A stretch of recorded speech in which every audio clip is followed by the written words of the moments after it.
Well, thank you, Brian. We really appreciate that introduction. Yeah, I loved living at your house a few years ago. Did that for a year. I Right. feel like I That's know right. Brian pretty well, and he's a good guy. So definitely appreciate the kind words. As Brian said, we met our freshman year at CU. We actually met through the Navigators. I started out as like a band kid in college, and I was on the cheer team. Yeah, that's right. In our class, as far as the class of 2017, we were pretty close. So we all became friends, and then we ended up starting to date our junior year. This would be around the time where we were leading Bible studies. We did the J team or E team, or I don't know what you guys call it, or if you even do it anymore. It's like leadership teams. We attended most of the conferences. We did STP. Yeah, separate years. She did it after freshman. I did it after sophomore. Both are good options. So yeah, we got to see each other quite a bit through the Navs. And then eventually, after dating for a couple years, I asked her to marry me, and I said yes. Yeah. So we've been married now almost 2 years. Almost 2 years. June. Brian's kiddos were in our wedding. No, June. What was it? June 2nd? It was June 2nd. Look at that. Yeah. I do not remember much, so that's a surprised I remembered. But go ahead, keep going. Oh, no worries at all. So throughout college, Ashley, as Brian said, worked as like a CNA full-time her junior and senior year. Yeah, I worked on a mom-baby unit, and I worked full-time nights, so also with the full-time school schedule. So it was crazy, but that's just the pace of life that I thrive on, I guess, because I'm still doing the same thing apparently.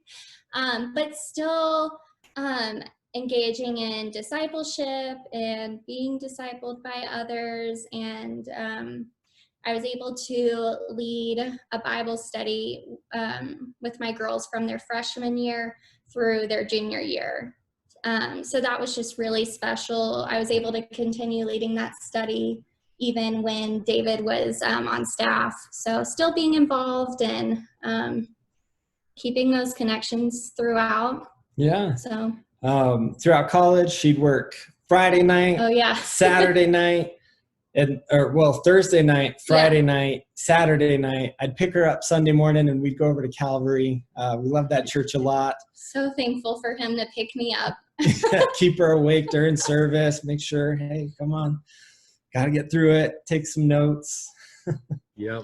And that's one thing we definitely is a big takeaway in this season of our life was just how important the Lubies used to talk about it as master mission mate when you're kind of dating, and then for us being married. Just being intentional too when you are dating other people. I'm sure you can find that message somewhere in the discipleship library. I'm sure it's up there. But I'd highly recommend it if you haven't listened to it. It'll change your dating experience. Even now we're reaping the benefits of that through just community after college. One of the most important areas we have is just being married to each other. Just kind of, especially, we're both still in school. Ashley's about to finish. We're both still working weekends. Just being able to encourage each other in the Word and keep spurring each other on, even as most of our free time is just spent studying. We go to class, study, kind of go to bed, get some relaxation in there somewhat, but just to really have that partner to go through college. Some people thought we were crazy to decide the first thing we wanted to do when we got married was be in full-time school and be working. I think that was Brian. Yeah. Maybe not. But yeah. No, but it's been such a foundation for our marriage of like through the Navigators, just really learning our own identities in Christ, and just making God just like having him be Lord over our lives. And then also both of us wanting to go into the healthcare field and wanting to serve others. But Yeah. Yeah. And I mean, it always helps when the other Bible study leader leading the guys is really cute. And the Bible study leader leading the girls' Bible study is really cute. Shout out to all you Bible study leaders out there. Looking Let me good. just tell you, it's pretty cute to lead a Bible study. I mean, it worked for us. But yeah, even in our marriage, just having that foundation, and both of us being, I know in the Bible where it talks about being equally yoked, but being equally yoked, just both being able to lead Bible studies and really practice in discipleship has just been foundational for our marriage and for our lives after college. It's made things. Brian asked us about a year ago, how's marriage been? And the only thing we could really say is it's been pretty easy so far. Not saying that guarantee that marriage is easier when you're both believers, but thankfully for us that It helps to have a biblical view of marriage going into it and doing all of that preparation, which I know Brian and Heather helped us work through some things too. So super grateful for that. What else do you want to talk about? And then, so now we can kind of even talk about that first year after college. I did NAV staff, really got to spend a lot of foundational time pouring into other guys, pouring into my relationship with Christ.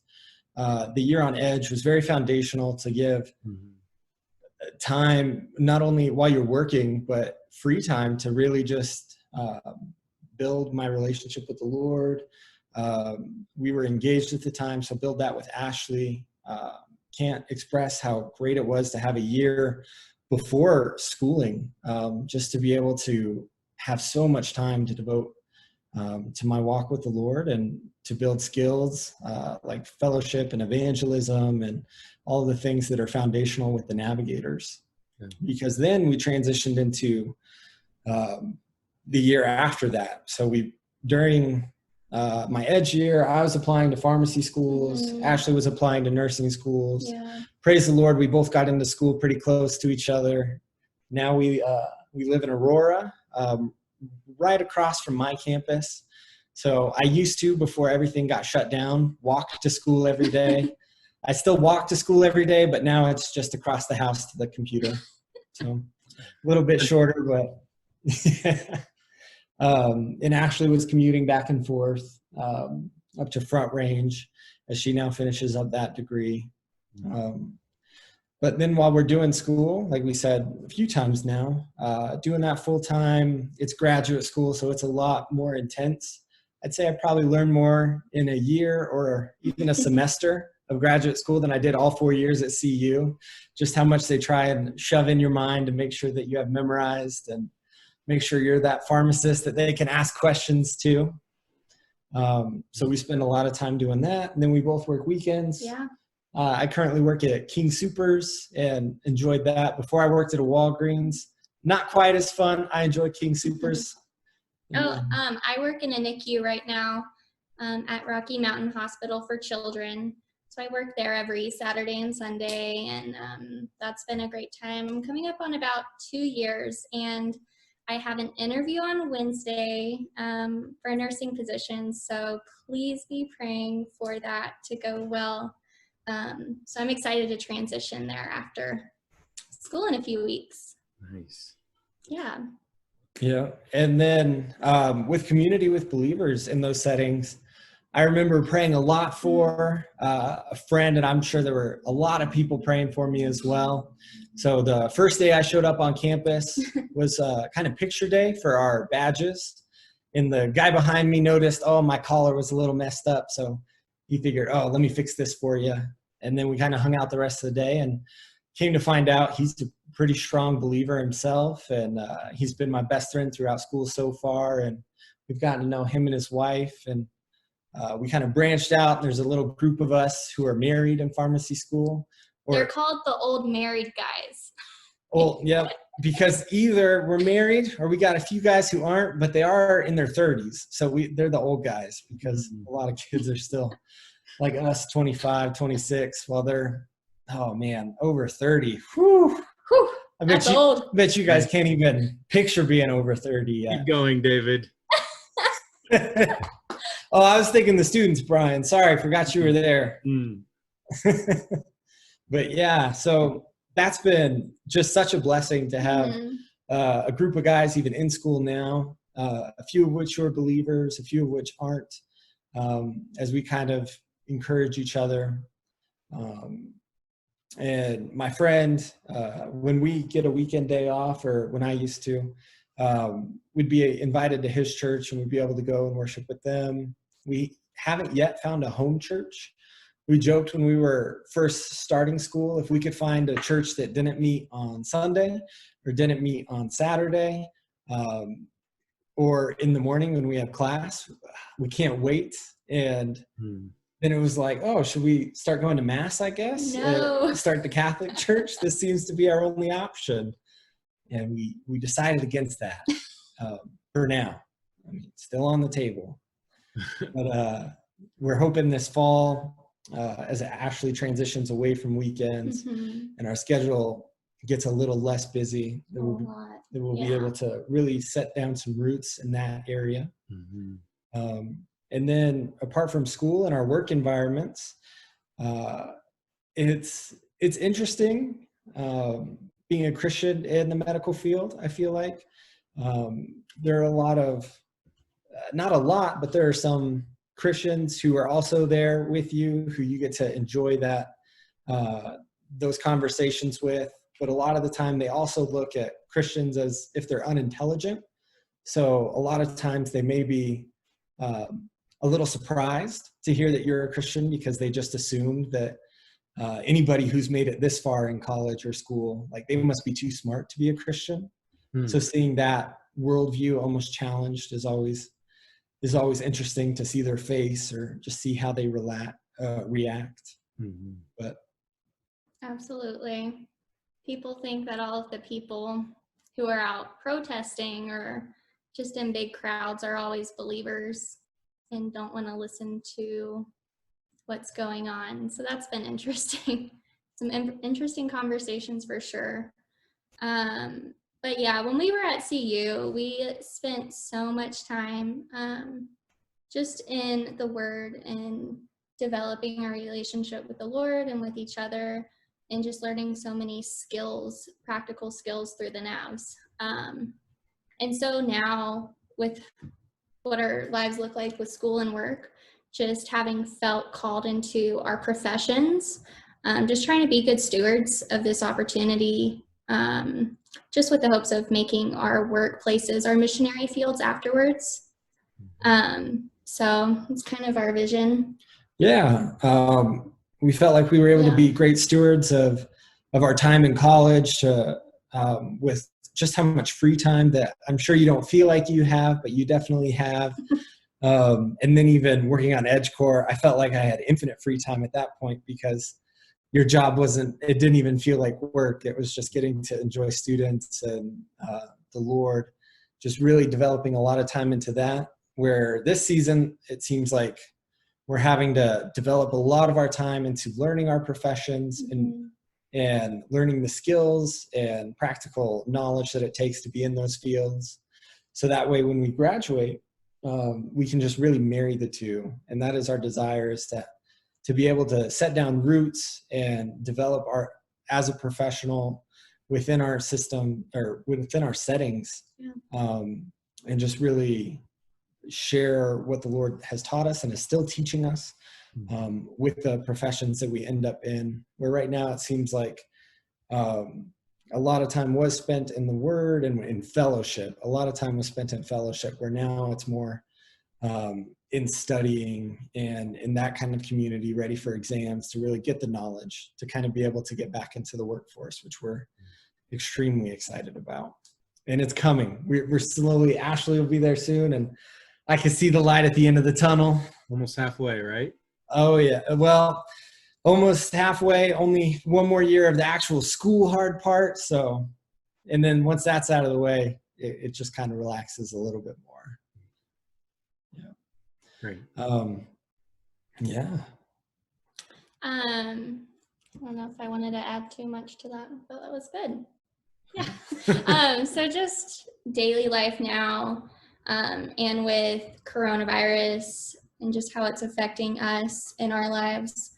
I think every day we are just so thankful for each other. And like you were saying, our community that we have, just having that encouragement and push towards the Lord. Like, I think with our professions, we have to stay on top of everything, all of the information, and just all of the science and the facts. But I'm sure, as many of you guys have noticed, it's changing rapidly.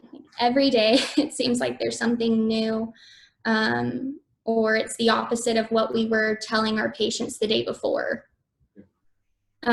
which has been hard, just for us professionally, but also for our own lives.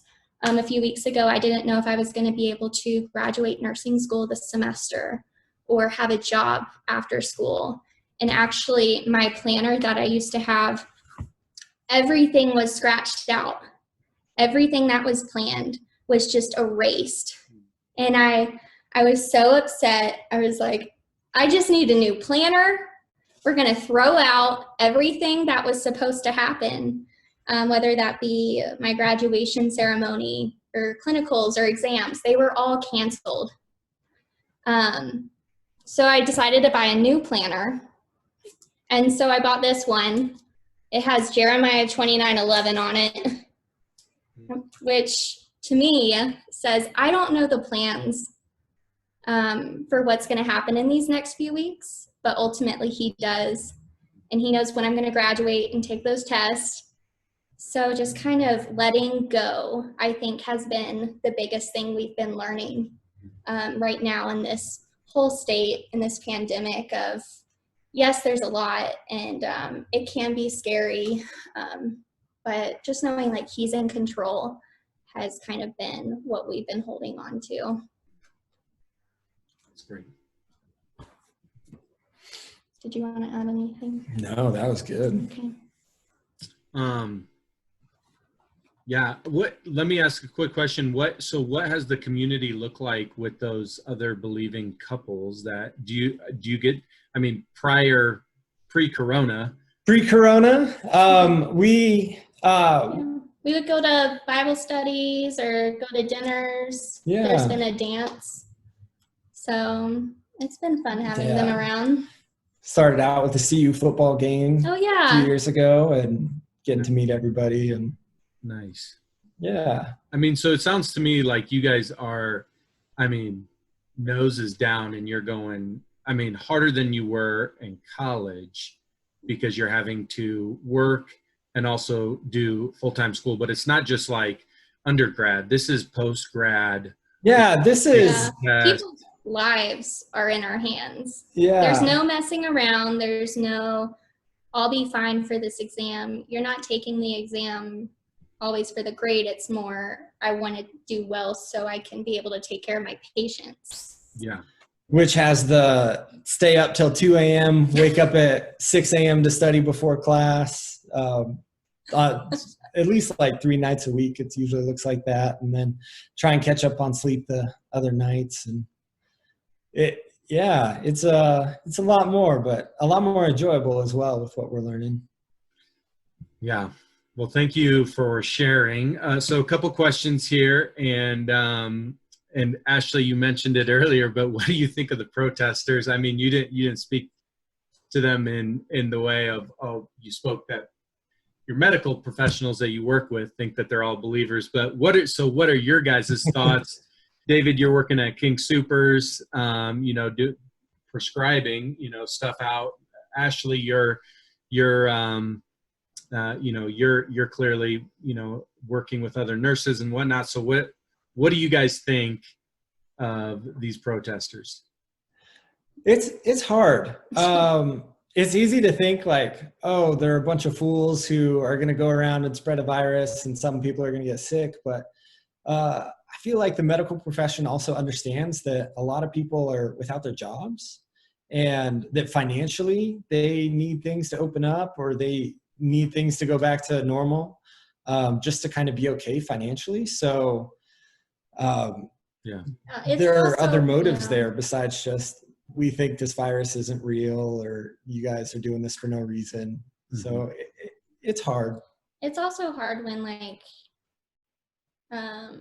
just these nurses. I'm very thankful to work in the NICU. We don't see just the worst of the worst that the front lines people see. Our babies have been very fortunate to have not been hit hard with the coronavirus. So we feel very safe in our bubble. We are good.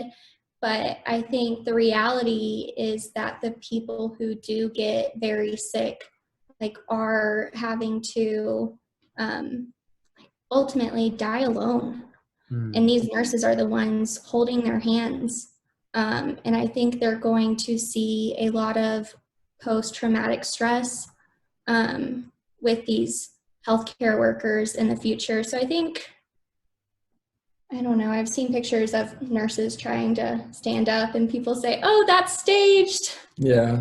It's a big problem, but stay home. Your advice would be to stay home. Just don't risk it. Yeah. No, that's great. No, like, you might be fine, but you could go out in a big group and then spread it to someone who has a compromised immune system. So I don't know. It's hard to have an opinion on it. Yeah. Thanks. What has your conversations? I mean, like, David, when you're in there on Saturdays working at King Super, Sundays, Ashley, what does it look like? I know you don't have any COVID patients, but what does the conversation look like, with your coworkers about this topic? It changes pretty much every week. When it first started, it was like, I wonder if this is going to come to America. I wonder if this is that big a deal. And then it was here, and then Trump said his thing on hydroxychloroquine. And that same weekend, we probably had 50 scripts come in from doctors for other doctors for that medication, or from doctors for their whole families, trying to just stock up on it. And it was like, wow, this is interesting. I think some of these, like, doctors are treating this like every man for himself for a few weeks here. This is, I feel like we're on a little bit of a tipping point. And people were buying inhalers. Yeah. Who clearly didn't need them. Anybody who had an inhaler prescription from the past year was trying to get their refill right now, even if they didn't use it. So we definitely saw a lot of the fear coming in and throughout the pharmacy. We definitely see different levels of education from patients. Some who, I know we had one lady come in who was clearly tested positive. Her daughter had came in earlier to pick up her prescriptions and said, like, yeah, my mom's tested positive. She's home. And then a few hours later, her mom came in looking for her scripts, and we're thinking, like, hey, please, no, your daughter has those. Go home. Please don't touch anything. So we definitely see, like, patients who probably have coronavirus, and really trying to keep that from spreading at our own pharmacy. Yeah. So, and now just with information changing weekly on what can cure it or what doesn't, I see a lot of, or some of medical professionals starting to question more, almost like it would be a good environment for evangelism of, hey, science really used to be all I could believe in and was it. Like, you can believe in this. But now that that is kind of shaken, people are definitely in a more questioning, almost a little bit of feared state. At least that's what I'm seeing. Yeah. I think in the NICU right now, a lot of the nurses are, of course, concerned about our baby's safety, just because they are premature and have compromised immune systems. So just trying to protect them and keep them safe, of just trying to screen our parents and visitors. We're only allowing 2 right now in our NICU, but in the other one in our hospital, they're only allowed 1 parent. So just trying to keep them safe. and take all of those actions we need to. Yeah. Yeah. Well, thank you for being on the front lines and engaging with people that, potentially have COVID or probably do, I'm sure, just like that lady walking in. What are you doing here? Yeah. The final question then that was asked, what would you tell your freshman year self, knowing what you know now? What would you say? Probably a few things. First one would be, hey, go find that cute girl, Ashley, ask her out on a date. Like, let's get this started. She's pretty amazing. Just like definitely, I don't know, stay involved, like get even further involved with the navigators quicker. It took me probably until about sophomore year to really get invested with some of the other guys, where I was always fine coming to Bible study or doing the things. I think it took me like 6 months to finally come to a nav night because I just wanted the Bible. I didn't need the people, but definitely get involved with just the people of the navigators, the fellow Christians. Just find my community and find friendship that I definitely needed. I might think of one other one. Oh, okay. I think that's a good question. I think I would tell myself or teach myself just the whole palm open lesson. I think I came into college holding on very tightly to what my life was going to look like. Just by going to CU, that was part of the plan. And that's where I went, but a lot of things changed, and that was just part of God's plan for me. And ultimately, like, it's all been good. So just trust that everything's going to be okay. That's great.